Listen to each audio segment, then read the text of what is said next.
welcome to another episode of the Launchpad with Lvnding. My name is Soffer, coming to you live at Deadbeats, Arizona 2022, featuring Zed's Dead, Nightmare, Dion Timmer, Dimension, and of course, our special guest tonight, the one and only Rossy. Rossy, how you doing tonight? Oh my gosh, I'm so good. Hi, thank you for that lovely introduction. Of course. So, we're fresh off your set right now. This is your first time playing Deadbeats, I'm assuming, right? It's actually not my first time playing Deadbeats. Okay. This is my third time. Oh, actually, nice. yeah, I know, but every single time's an honor, and it's so cool to be on diverse lineups. Like, every time it feels like a new Deadbeats, because it's always, the lineups are always different, which is really cool. Yeah. No, walk me through it. What was your set like tonight? Like, obviously I saw it from the crowd perspective, and let me just say, the crowd was so into it. Like, I had somebody next to me that had never heard of you before, and they were just freaking out about your set. They were asking me, like, who is this person? Like, I need to follow her on all her social media right now. Like, she is so cool, and like, I think the thing that really stands out about your sets is just your energy. Like, your energy, it just kind of captures the crowd in a way that I have never seen before. Oh, so like, that is gonna take you so far in this industry. Walk me through like what it was like during your set tonight, and then what it's kind of been like, just your journey, like coming into this and like living out your dream right now. Yeah, absolutely. So every single time I play a set, I honestly get very nervous before I play. But I always tell myself, like, if I'm not nervous, it means I probably like am not doing something I care about, or like I'm not pushing myself. Yeah. But it's always so fun because like when I get on stage, I always kind of say, like, when Beyonce goes on stage and she has like her alter ego, I feel like that energy. It's like, I love the music that I'm playing, and it also helps me with my nerves because it's just so fun. Like, it's so fun to be up there. So once I get up there and I'm in the moment, I'm just like, I'm so lucky to be up here, and I love being up here, so I just like let it fly. I just like let it go. I always say my hair is the rock star. Like, my hair carries, the weight in this deal. So it's really cool, and like, I mean, the whole thing has been so incredible. Like, I have been doing this, I've been DJing for a while, but like, to be able to be here with Zed's Dead, and like, I also did the RL Grime tour, and just like, I saw that, it's just so crazy because those are people who I saw when I first got into electronic music. So to be able to share the stage and learn and grow with these people, it's just like all the way around a good time. You know what I mean? That's awesome. And it's like so cool. Like, you always hope the crowd's having fun. And like, I always say, like, if I'm having fun, I hope you're having fun. You know what I mean? So hopefully that. I think that translates so well, because if you're up there having a great time and you're into it, I can't tell you how many sets I've been to where I've been so excited to see the artist, and the artist just doesn't bring the energy with them.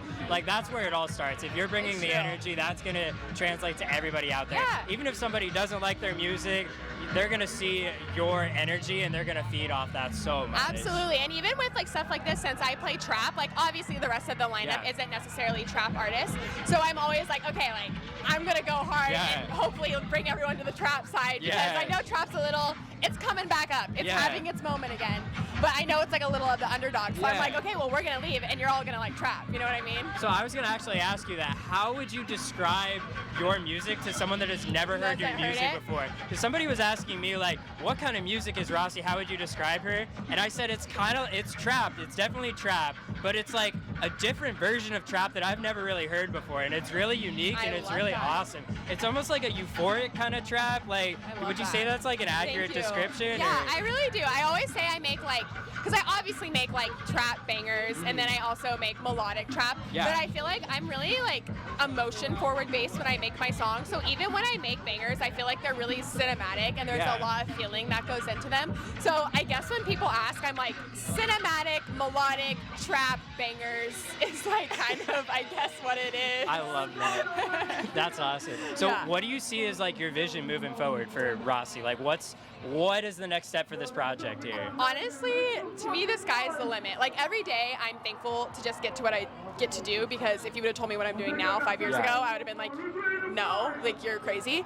So every day is a blessing, but to me, I have so many dreams and goals. I want to headline Coachella like 87 times. Like, sky's the limit for me. So even though I'm so thankful every day, I have so many goals and aspirations as far as shows I want to play, the levels I want to reach, the music I want to put out, like everything. Let's talk a little bit about that. What's like Well, okay, first of all, what's the biggest show that you have played? Or I guess the show that you were most proud to be on the lineup for, or festival you were most proud to be on the lineup for? And what is like the next goal in terms of like the festival you want to play at next? Yeah.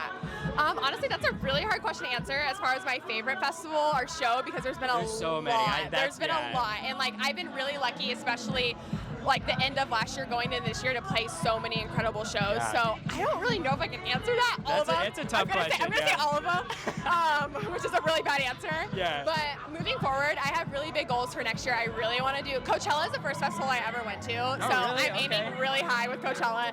But I want to do like Coachella, Lola, EDC, like Ultra. I'm kind of aiming to like big girl it up a little bit. Big girl it up a little bit. And even like this year, I'm doing some festivals that are like bigger and everything, which I'm so thankful for. But I'm like always trying to push, always trying to grow, just do the best I can. You know? And I saw you went to Coachella. Was that last weekend? Yes. How was that? Oh, it was so fun. I'm like, everyone makes fun of Coachella, but it is amazing. It is amazing. Yeah, it was your first festival. I'm sure it has a special place in your heart, it's such a special place in my heart. And it's if you go with the right group of people, and if you're going with the right intentions, it's so special. And so I'm a Coachella stan. Coachella stan. I'm sure, Coachella stan. So did you grow up in like the California area? I saw you were born in Kansas. I was you born kinda in moved all over Kansas. the Yeah, place. everyone thinks I live there. It's like everyone's favorite thing to say, but I just was born there.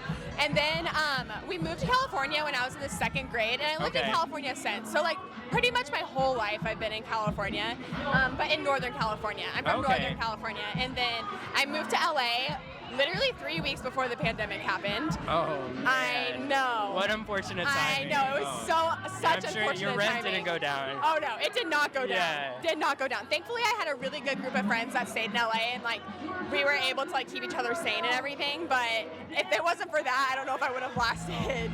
I was scared. I was nervous. Yeah. That's tough. That's tough. Like move, because I'm assuming you moved to LA to like kind of pursue like your career as a producer and all that. Exactly. So walk me through like your journey. Like what got you into like the EDM scene? Yeah. So I've always been really into music. My mom would tell me when I was like old enough to like comprehend and speak, I'd be like, play Spice Girls, like yelling at her.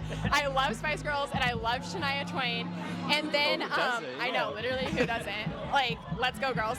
And so then in 4th grade, like after that, I discovered Kurt Cobain, and I know, really weird transition from Spice Girls, but I really fell in love with like grunge music and punk music, and I went to my mom and I was like, I want to learn how to play the guitar, and she was like, okay, and so I started taking guitar lessons literally in the 4th grade. So like music has always been a part of my life, and then it basically just evolved to where it is now, like as I got older and found more music and like discovered things, and then I discovered electronic music, and then I was like, this is what I want to do with my life, and then here I am talking to you. So walk me through that piece of it. Like what got you into like trap music? Who were some of the first artists that you discovered? Like, do you remember? Like I remember having a very vivid memory. My first experience ever at a festival was going to Phoenix Lights. Yeah. I went to see Travis Scott of all people with a couple friends, and then I ended up seeing like Diplo and Chris Lake before it, and Zomboy, and I just fell in love. And you fell in love. Yeah, and I was like, this is the kind of music I want to be around. I want like a career like within this industry. Yeah. It's really cool that I get to do something within that now. But like, what was that moment for you? Did you have a specific artist that you saw, or like a specific set or something like that? So when I was saying Coachella was my first festival ever, that was actually when Skrillex was doing his Mothership tour. So it was like iconic. And that year at Coachella, it was like RL was in like the Gobi tent. So he was very compared to like the scale he is now. I was very lucky to experience that. That's so and cool. so was Floss. Like Floss was in the same tent the next day, and so I got to experience it at like such a beautiful like time of electronic music. So I went to Coachella and I had already been listening to electronic music, but I went there and just like completely head over heels, and even beyond the music, just the community and the energy and so much of it, I was like, this is the coolest thing I've ever been a part of. I want to do this, and especially because music has been so heavily influenced in my life, it just kind of felt like right place, right time, everything made sense, and I had that very aha moment. So like for me, obviously RL, OG Floss, Hoochie, like everyone, all the classics right is like what really got me into it. And I loved I remember I even saw Dylan Francis that year. He was in the Sahara, but he was like super trappy too, and it was so cool. He kind of plays stuff all over that was the like place. his like a little bit of more of his trap era. But and I just was like, this is the coolest thing I've ever seen. That's and so cool. I just went home, taught myself how to DJ, and Oh, now, okay. now I'm up there. Walk me through that process, because like I've been trying to teach myself how to DJ the last couple of years as well, Yeah. and like obviously like it takes a lot of time and practice to kind of get yourself to a spot where you feel like really good and really comfortable and like Yeah. ready to play shows. Like, what was that moment for you where you were like, okay, like I've practiced, I feel good enough, I'm ready to start like going out and getting gigs kind of thing? Honestly, I didn't really have that moment. I just remember the first thing I ever played outside my bedroom was a frat party at Chico State. Okay. And they were like, "You want to DJ?" And I was just like, yeah. why not? I Yeah. was like, okay, I'll do it. And then I practiced like religiously in my Yeah. bedroom up until I went and did it. And so then I did that, and then I just started playing at like the Chico bars. Like my mom would come and I would just be DJing to my mom, and like, Oh, that's so cool. and I it was love just that. it's really sweet. And so basically from there, and then I got in with like, Chico has a lot of really cool tours that actually Yeah. come through it, and then from there I like got introduced with like the local Chico promoters, and then that was when I played my first like quote unquote real shows, and then just kind of grew from there basically. Nice. So there was never really a moment where I was like, okay, I'm ready. It just kind of like the universe just like presented Yeah. itself, and I was like, okay, it's time. Like, Yeah. go do the thing, you know? That's so cool. So Yeah. you mentioned that like your mom was super supportive. Yeah. Have you had like an awesome support system like throughout all this? Like, I've been who are some really people you lucky. want to like shout out real quick? Everyone, my mom, my friends. It's actually really not funny, but pretty incredible. I actually worked at Dutch Bros, and Oh, okay. it was so cool because like Dutch Bros, especially, I mean, I obviously don't work there now, but Yeah. at that moment when I was working there, everyone was just so undyingly supportive. So Yeah. like when I played Doors for Cruella, like all my coworkers were like, "Oh, we're coming," Oh, and of so it course, was so yeah. cool just to have that like supportive of a like support system early on. It just made me feel really good and really confident, and I honestly think it helped. Like the promoters were like, "Oh, sick! This girl has Yeah. like this many people here," and I was like, "They're just my they're my coworkers." But They I don't need to mean, know that, though. and it was like so, but it was like I'm so thankful for that because I'm like they kept booking me because of like them coming to support me because Yeah. they were like, "Oh, cool." So I honestly feel like I owe a lot to all my coworkers at Dutch Bros for being there since day That's so one. cool. Being there since day one, and my mom's in there. All of my friends then are still my best friends now, and they like would drive me out into the middle of nowhere for Yeah. like DJ Renegades. Like I've been very lucky to have a really incredible supportive people behind me since I was like, I'm gonna be DJ, and they were like, pop Yeah. off, period. And I Yeah. was like, period.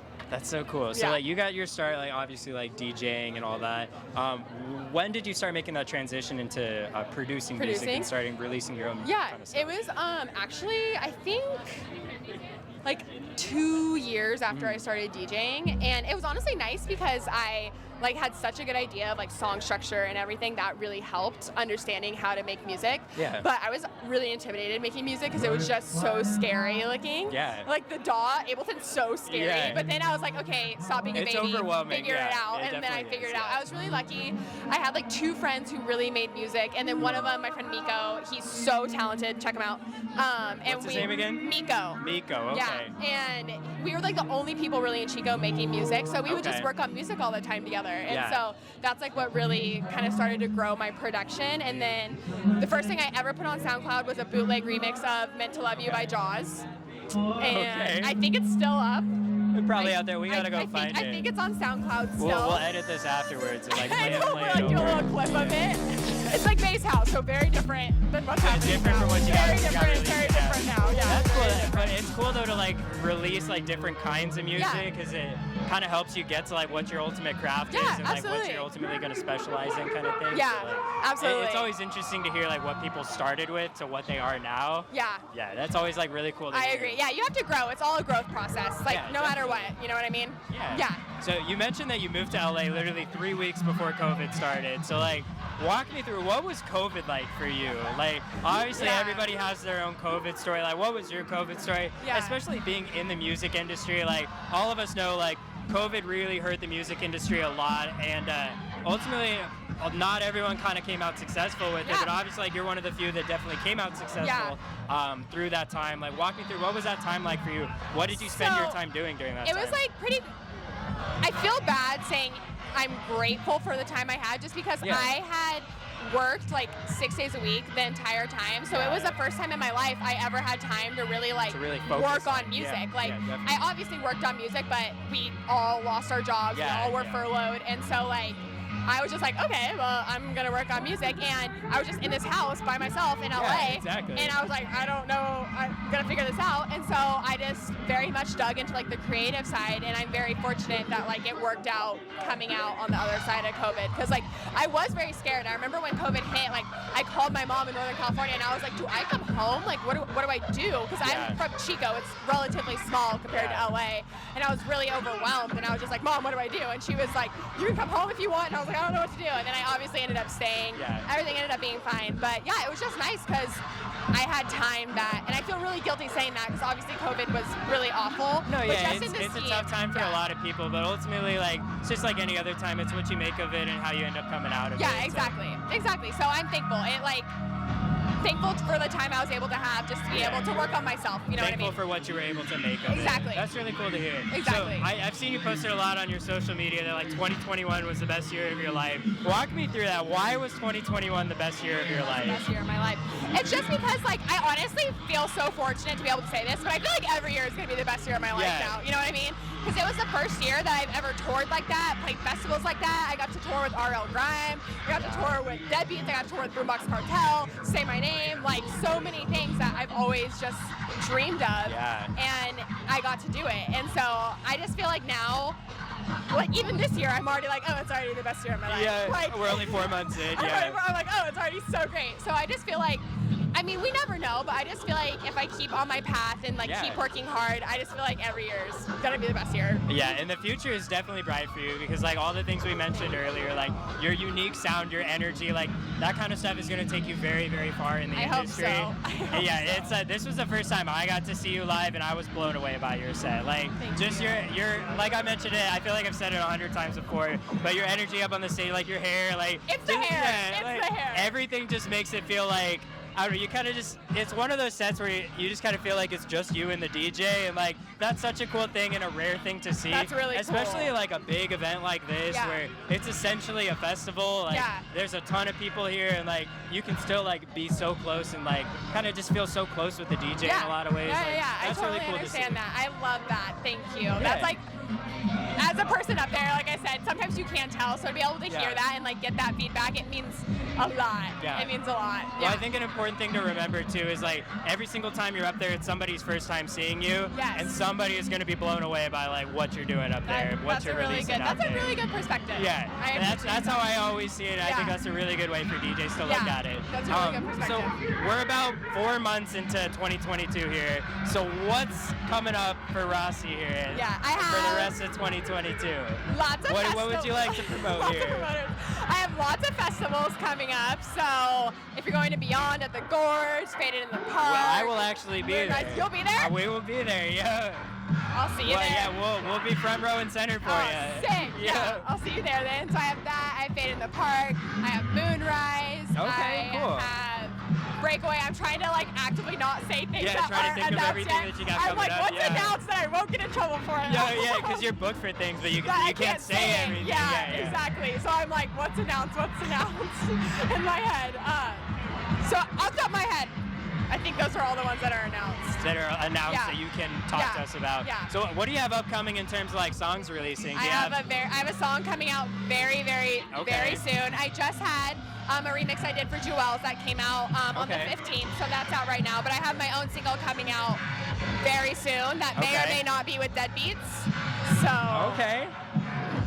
all right, we're excited to see that. Maybe, Well, okay, before we like go into our last question here, of all the tracks you've released so far, what track are you most proud of? Like, what track do you look back on and you say like, not necessarily your best track, but something that you look at and you're like, I'm super proud of what I was able to accomplish with this track here. That's so hard to pick because like a couple come to mind. But I mean, one of them is Euphoria. Like that's a song that truly changed my life because that's a song that Sable signed, and so it's a beautiful song. That's my favorite song by you too. I might be a little basic saying that. I love that song. So that song is that song very special place in my heart. And then I love Hysteria. Yes. I also, honestly, this remix was really, I feel like it's, production-wise, the best thing I've ever put out. And like, So cool. everything coming this year, I've worked so hard on. So I just feel like leveling up. So like that remix is really good. Hysteria is really good. Yeah. I love Euphoria. I'm basically just naming all my new stuff. Yeah, just every song you've ever released. Every song I've ever released. I love them all. I love That's a lie. that. My old stuff, don't listen to those. Don't listen to those. All right, well, I want to be respectful because I know you're busy and you got a lot of time. You got a lot going on, and we're kind of running low on time here. Yeah. So last question I want to ask you, here at Lvnding, one thing we love to do is talk about things that we're thankful for. So I know we kind of touched on it before, but what are you most thankful for? I mean, I guess the biggest one would be music, but honestly, like, music, the people that support me, my friends, my family, to be here talking to you, sunshine, flowers. I'm pretty grateful for Just a lot everything. Just everything. You seem yeah. like a very positive, just happy, optimistic, thankful person. I try to in general. be. So I try to be. You definitely give I off definitely that have my energy, moments. so- I have my moments, No, but I'm sure, I do I'm sure. try. Yeah, I do try. Well, I really appreciate you taking the time and coming Thanks out for and having talking me. with Yeah. us. I really appreciate that. Thanks for having me. Anything you'd like to say to everyone before we sign off here? They're awesome. Check out their stuff, and I hope you're having a great day. Beautiful. I love that. Yeah. All right. Well, my name is Grant Soffer, and we're signing off on the launch pad here with Lvnding.